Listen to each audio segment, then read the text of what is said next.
Patrick, bonjour. Bonjour Vincent. Alors vous estimez que les investisseurs sont aujourd'hui trop pessimistes? Oui, ce qui est assez intéressant aujourd'hui, c'est qu'il n'y a aucun consensus. C'est-à-dire les investisseurs, globalement, sont extrêmement négatifs, en particulier sur l'Europe, mais aussi globalement. Les économistes, quand vous regardez les prévisions qui circulent, sont, je dirais, modestement positifs. Des croissances attendues, 1,3, 1,4% en Europe, 2, quelque chose aux États-Unis, 3 pour le monde. Et les entreprises sont extrêmement optimistes. Regardez le cas français, qui est quand même un cas extrêmement intéressant. Emploi au premier trimestre, 93 000 emplois créés, c'est un record absolu, quoi. Prévision de croissance de l'investissement cette année, 11%, hausse du crédit aux entreprises, 6%, et ce sont des crédits d'investissement, pas des crédits de besoin en fonds de roulement. Donc on a globalement dans l'OCDE des investisseurs totalement noirs, des économistes un tout petit peu roses, mais pas trop, et des entreprises vraiment roses, quoi. Alors qui a raison? Confiantes. Alors qui a raison? Je pense que les investisseurs se trompent complètement sur la macroéconomie. Ils sont obsédés par la guerre commerciale entre les États-Unis et la Chine, qui devrait quand même finir par un compromis, même si c'est compliqué.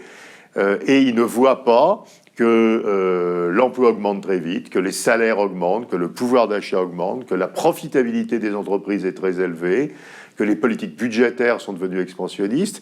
Ils ne voient pas qu'avec des taux zéro, il n'y a pas de risque de crise financière, donc on ne peut pas avoir une répétition de 2008. Et on est plutôt dans un environnement aux États-Unis, en Europe, où la demande est forte, puisqu'il y a du revenu, quoi. Le pouvoir d'achat des ménages dans la zone euro faut remonter très loin dans le passé pour trouver une progression aussi rapide. Et on a donc un potentiel de dépenses important. Mais à vous écouter, finalement, la guerre sino-américaine, la guerre commerciale, c'est pas de la roupie de Sansonnet, mais enfin, ça compte pas. Alors, ça dépend de jusqu'où on va. Si on s'arrête aujourd'hui, on est totalement dans le troisième ordre.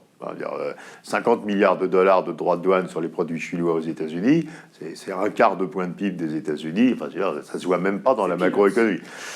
Faudrait pas que ça dégénère totalement. C'est-à-dire qu'il y ait une généralisation de droits de douane beaucoup plus élevés sur beaucoup plus de commerce entre l'Europe, etc. Là, évidemment, mais au niveau où on est aujourd'hui. Alors, quel est l'argument qui me rend relativement confiant ?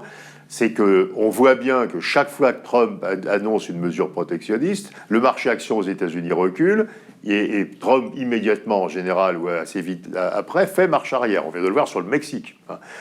Je ne pense pas que Donald Trump peut se payer le luxe d'une crise des actions aux États-Unis à 1 an et demi de l'élection présidentielle. Les actions, c'est très important aux États-Unis. C'est 60% de l'argent des retraites. Les Américains, tous les mois, regardent combien vaut leur compte de retraite, et ça dépend essentiellement des cours boursiers. Donc je ne vois pas Donald Trump prendre un risque action. Donc si on s'arrête à un protectionnisme modéré comme aujourd'hui, on a une macroéconomie à nouveau assez robuste. Et il y a rien dont on puisse dire, oula, la crise va partir de là. En Europe, il n'y a pas de sujet, le Brexit, c'en est pas un. Alors, le Brexit, c'est un sujet pour les Anglais.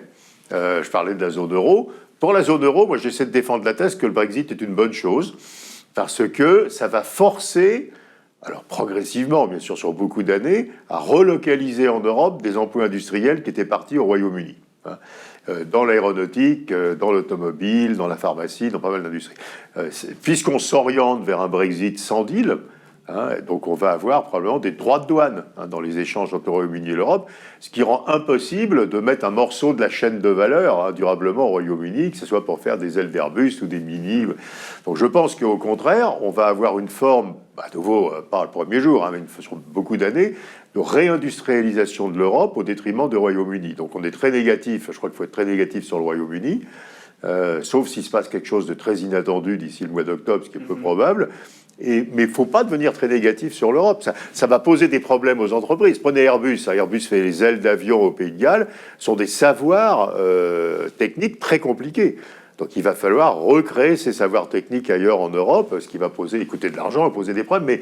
Mais à la fin, dans 10 ans, il y aura plus d'industrie en Europe et moins au Royaume-Uni. Alors, passons du Royaume-Uni à l'Italie, puisque c'était l'autre épine dans le flanc de l'Europe. Alors pourquoi est-ce qu'on n'est pas, à mon avis, on ne doit pas être trop pessimiste ? Parce qu'il y a quelque chose qui s'appelle la discipline de marché. Et on voit bien comment ça marche. Salvini dit « je vais faire un énorme déficit public parce que je veux distribuer de l'argent, je veux baisser les impôts ». Vous savez que le jeu entre la Ligue et Cinque Stelle, c'est qu'il y en a un des deux qui veut baisser les impôts et l'autre qui veut monter les revenus des ménages. Et puis les marchés immédiatement réagissent et les taux italiens montent. Et là, le ministre des Finances sous le Premier ministre italien dit « oula, pas du tout, on va être extrêmement sage avec le budget ». Et là, les taux rebaissent. Donc la discipline de marché tient les Italiens. Il n'y aura pas de crise budgétaire en Italie grâce à la réaction des marchés. Donc, si je vous suis, il faut investir aujourd'hui dans quoi? Dans les actions? Alors, il faut, se dire que le pessimisme des investisseurs est particulièrement violent sur la zone euro. Quand vous regardez les flux, c'est très impressionnant. Les investisseurs achètent des dettes sans risque et vendent des actions. Donc, on a une valorisation des actions. On a un PER sur les résultats de 2020 qui est de l'ordre de 13 sur l'Eurostoxx, qui est totalement anormalement bas. Ça fait une prime de risque au-dessus de 6%. Ce qui est quand même on est au niveau de la crise de Lehman sur la prime de risque dans la zone euro, ce qui n'est à nouveau absolument pas justifié par la situation économique. Donc les actions, et puis tous les actifs illiquides.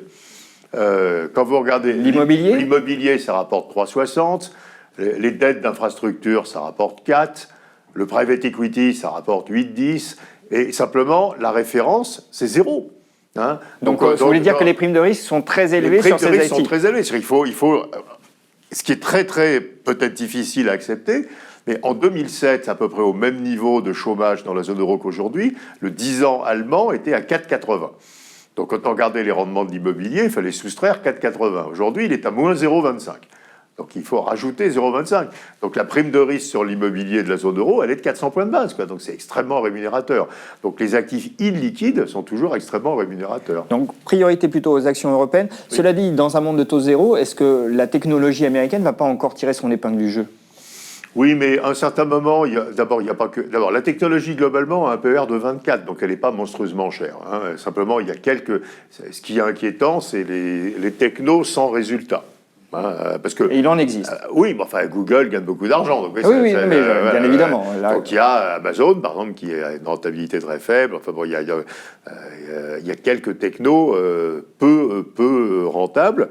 Donc cela risque de souffrir, quand même, effectivement. Mais par ailleurs, vous avez dans le monde de la techno, vous avez quand même une rentabilité souvent très forte, quoi. Donc il y aura une discrimination dans le monde de la techno américaine, je pense.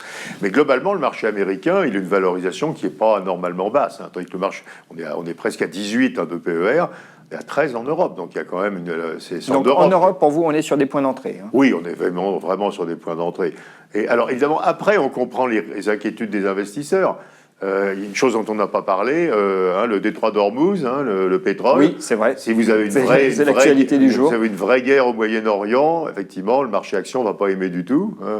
Donc c'est vrai qu'il y a tous les jours quelque chose qui irrite, et qui. Mais vous voyez, mon point est de dire attention quand même, les prévisions macroéconomiques implicites à la valorisation de marché sont beaucoup trop basses par rapport à ce qu'on voit. Et à nouveau, il faut quand même. C'est intéressant ce que nous disent les entreprises. Les entreprises nous disent, mais moi, j'embauche, j'investis, je m'endette, mes carnets de commandes sont pleins. Et c'est quoi mon problème quand on regarde les enquêtes si je suis une entreprise urbaine? C'est que j'arrive pas à embaucher assez, je devrais embaucher plus. C'est quand même assez étonnant. Donc il faut regarder ça comme message. On regardera ça. Patrick, merci. Merci Vincent.